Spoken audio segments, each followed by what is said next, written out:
Sacrifier pour aider quelqu'un à faire de bonnes études est merveilleux. Sacrifier afin d'aider quelqu'un à faire de son mieux dans la vie est formidable.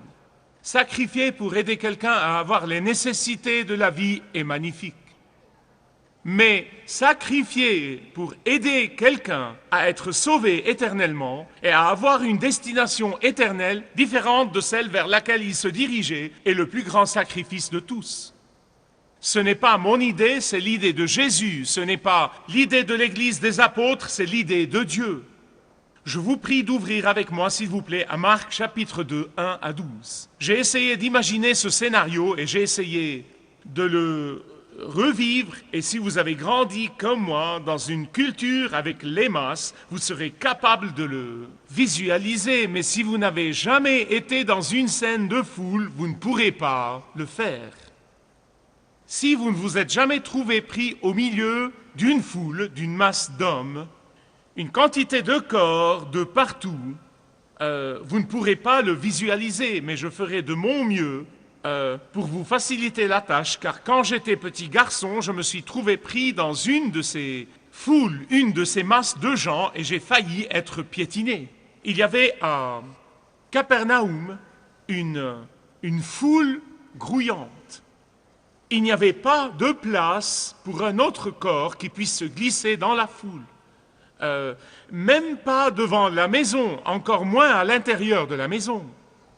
Mais il y avait 4 hommes qui non seulement devaient lutter pour pouvoir se glisser entre ces masses de gens, mais ils devaient encore porter une civière sur laquelle était couché leur ami.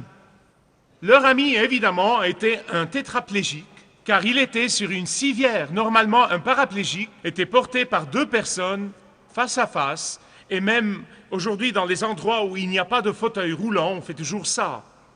La scène était si décourageante, pour ne pas dire plus, pour ces 4 hommes. Personne ne voulait bouger et leur faire de la place. Ils étaient tous venus à Jésus pour satisfaire à leurs besoins et ils n'étaient pas prêts de laisser leur espace et de sacrifier leur place. C'était un mur impénétrable d'hommes. C'était un mur inébranlable d'hommes. C'était un mur solide comme le roc. Mais ces 4 braves hommes avaient pris la décision de s'engager. Ils allaient quitter leur zone de confort pour amener leur ami aux pieds de Jésus et rien n'allait les en empêcher ou les arrêter. Leur engagement n'était pas timide. Leur engagement était ferme. Leur engagement était inébranlable. L'engagement de ces hommes était immuable. Leur consécration n'était pas éphémère, elle n'était pas passagère, ce n'était pas seulement pour une période de temps, c'était jour après jour, semaine après semaine. Et si quelqu'un avait une bonne excuse pour laisser tomber et dire « Eh bien, nous avons fait de notre mieux », ces 4 hommes avaient toutes les excuses possibles. Ils auraient pu dire « Mince, nous avons essayé de tout notre cœur et ça n'a pas marché. Nous avons fait de notre mieux et ça n'a pas marché. Nous avons tenu la distance et ça n'a pas marché. Peut-être que nous essayerons une autre fois. Nous avons pris tellement de temps de notre programme surchargé et nous ne pouvons plus prendre davantage de temps. Nous avons fait tout ce que nous pouvons faire et ça n'a pas marché. Nous ne pouvons pas faire ça. » Ou alors il y a la vieille excuse pieuse. Ce n'est peut-être pas la volonté de Dieu. Oh, ce n'est pas le timing de Dieu. Peut-être que c'est le mauvais moment et le mauvais endroit. Bien-aimés, laissez-moi vous dire une chose et me confesser. Je renonçais moi-même parfois pour de moindres obstacles. En fait, moi-même, je renonçais à certaines choses trop tôt, trop vite. Je priais pour des choses qui étaient en accord avec la volonté de Dieu, en accord avec la parole de Dieu, en accord avec le caractère de Dieu, en accord avec ma connaissance de Dieu. Et pourtant, quand mes prières n'étaient pas vite exaucées, je renonçais à prier. Et quand Dieu exauçait plus tard mes prières, je versais de chaudes larmes de honte et d'humilité devant Dieu, non pas devant les gens, mais devant Dieu pour avoir abandonné trop tôt. J'ai essayé de mener quelqu'un au Christ et Quand il a refusé de venir à Christ, j'ai arrêté de prier pour lui.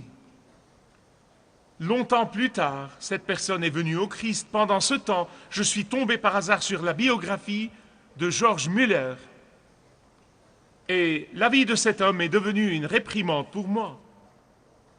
Il était un homme de foi, il faisait confiance à Dieu, il priait pour des miracles surnaturels et ils se produisaient rapidement, mais ils n'étaient pas tous instantanés.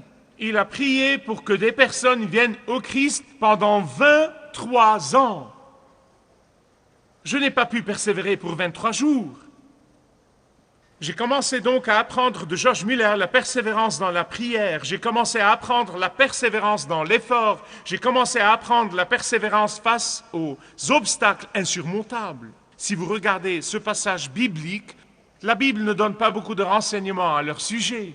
Nous n'avons pas beaucoup de renseignements sur leur identité. Nous ne connaissons pas leur nom, nous ne connaissons pas leur profession, nous ne connaissons pas leur provenance, nous ne connaissons pas d'où ils venaient, nous ne connaissons pas leur origine, nous ne connaissons pas leur niveau d'éducation, nous ne connaissons pas quelles étaient vraiment leurs connaissances bibliques. Ah, mais nous savons deux choses, et elles viennent de ce que nous voyons ici dans le texte. Premièrement, ils avaient une foi inébranlable en Jésus. Et deuxièmement, ils avaient un engagement irrépressible à la délivrance de leur ami. Ils avaient une foi inébranlable en Jésus. Ils savaient que Jésus seul pouvait sauver leur ami. Ils savaient que Jésus seul pouvait les sortir de leur dilemme.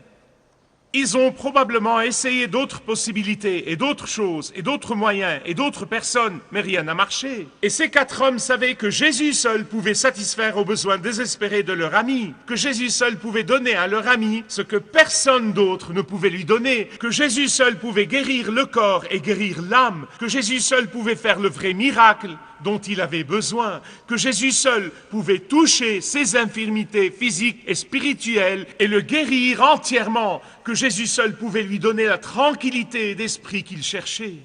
Et c'est pourquoi ils ont persisté, et c'est pourquoi ils n'ont pas permis aux difficultés de les arrêter, ils n'ont pas permis à la foule de les entraver, ils n'ont pas permis à la perplexité de la situation de les dissuader, ils n'ont permis à rien, à quoi que ce soit, de leur faire obstacle, même pas le sacrifice personnel. J'ai lu il n'y a pas longtemps l'histoire d'un bateau qui a coulé et beaucoup de ses passagers se sont noyés. Parmi ceux qui ont péri dans ce malheureux vaisseau, il y avait 129 officiers de l'armée du salut. Quand leurs cadavres ont été sortis plus tard, aucun d'eux ne portait un gilet de sauvetage. Les survivants ont raconté que ces serviteurs fidèles de Dieu ont réagi avec calme et avec confiance quand les passagers ont été informés du sort inévitable du bateau. Vous voyez, il n'y avait pas assez de gilets de sauvetage à bord. Ils ont donc enlevé les leurs avec confiance et les ont donnés aux autres. Et on les a entendus dire « Nous connaissons le Sauveur et nous sommes prêts à le rencontrer, mais les autres pas. » Et ils se sont noyés en chantant les louanges du Seigneur. Pas étonnant que la devise du général William Booth, le fondateur de l'armée du salut, soit de 2 mots, les autres.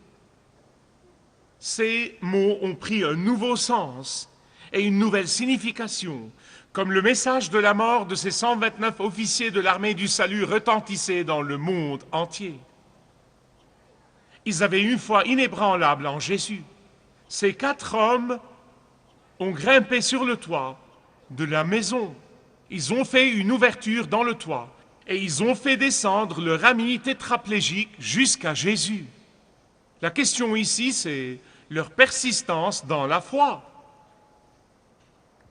Regardez le verset 5. Et si vous avez votre Bible et un stylo, soulignez ça.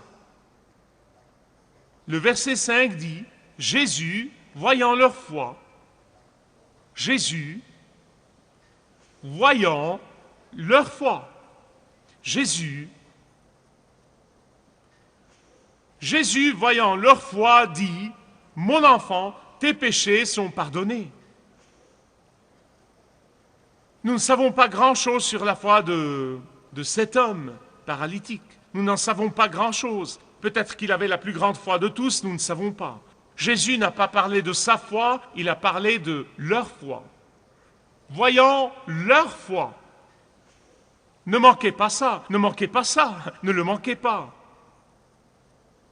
Quand vous essayez de présenter quelqu'un à Jésus, quand vous essayez d'amener quelqu'un aux pieds de Jésus, peut-être qu'il ne sait pas grand-chose sur la Bible, peut-être qu'il ne sait pas grand-chose sur la foi, peut-être qu'il ne sait pas exprimer son besoin désespéré du pardon et de la libération de la culpabilité et de la flamme dans son esprit. Peut-être qu'il ne peut pas comprendre comment et pourquoi Jésus seul peut pardonner les péchés, mais ça n'a pas d'importance. Dieu voit votre foi. Dieu voit votre engagement. Dieu voit votre désir de voir les autres sauvés. Dieu honore votre désir de les voir pardonnés. Et ainsi, Dieu répond à votre désir en prenant des mesures pour honorer votre foi. Ils avaient une foi inébranlable en Jésus. Deuxièmement, ils avaient un engagement irrépressible pour le salut de leur ami. Je pense que la plupart de nous diront que nous avons, si nous connaissons le Seigneur, un désir irrépressible de voir les membres de nos familles sauvés, un époux sauvé, un cher ami sauvé, un collègue sauvé. Et c'est là que vous devez commencer. C'est là que vous devez commencer. Mais si vous êtes comme moi et que toute votre famille est sauvée, vous vous complairez dans votre bienheureuse assurance et vous vous direz « Je suis sauvé, ma famille est sauvée, mes collègues sont sauvés, je ne dois rien faire ». Non, cette idée n'est pas du tout consistante pour ceux qui appartiennent au Christ. Votre foi en Jésus, donc, doit être exercée en faveur de quiconque le Seigneur met sur votre chemin. Ces 4 hommes voulaient non seulement que leur ami soit guéri, mais encore qu'il soit sauvé éternellement. Et c'est pourquoi Jésus a dit à l'homme, « Tes péchés sont pardonnés ». Ces 4 hommes savaient très bien que seul Jésus pouvait pardonner les péchés. Malheureusement, il y a aujourd'hui tant de pratiquants qui ne savent pas qui est Jésus. Ils croient qu'ils le savent, mais ils ne le savent pas. Ils mènent leur vie comme s'ils ne le savaient pas. Il y a tant de gens qui montent en chair et prêchent Jésus, mais qui ne savent pas qui est Jésus. Ils pensent qu'ils savent, mais ils prêchent le mauvais Jésus. Notre Dieu s'est complètement révélé en Jésus, mais pas le leur. Notre Dieu nous permet de le connaître personnellement, mais pas le leur. Notre Dieu est un Dieu connaissable, mais pas le leur. Notre Dieu est un Dieu qui se révèle à nous, dans sa parole, mais pas le leur. Notre Dieu demeure en nous par son Esprit Saint, mais pas le leur. Je crois à la connaissance, je pense que la connaissance est très importante. Je sais qu'il y a eu des époques dans le passé où les chrétiens attaquaient toujours la connaissance et les études, et ainsi de suite. Mais pas moi. La connaissance est merveilleuse, car la connaissance mène toujours, si la personne est sincère, elle mène à la vérité. En fait, la connaissance de Dieu pour nous, les croyants chrétiens, est l'échelle sur laquelle gravit la foi. La connaissance de Dieu est le tremplin sur lequel la foi prend un élan en avant.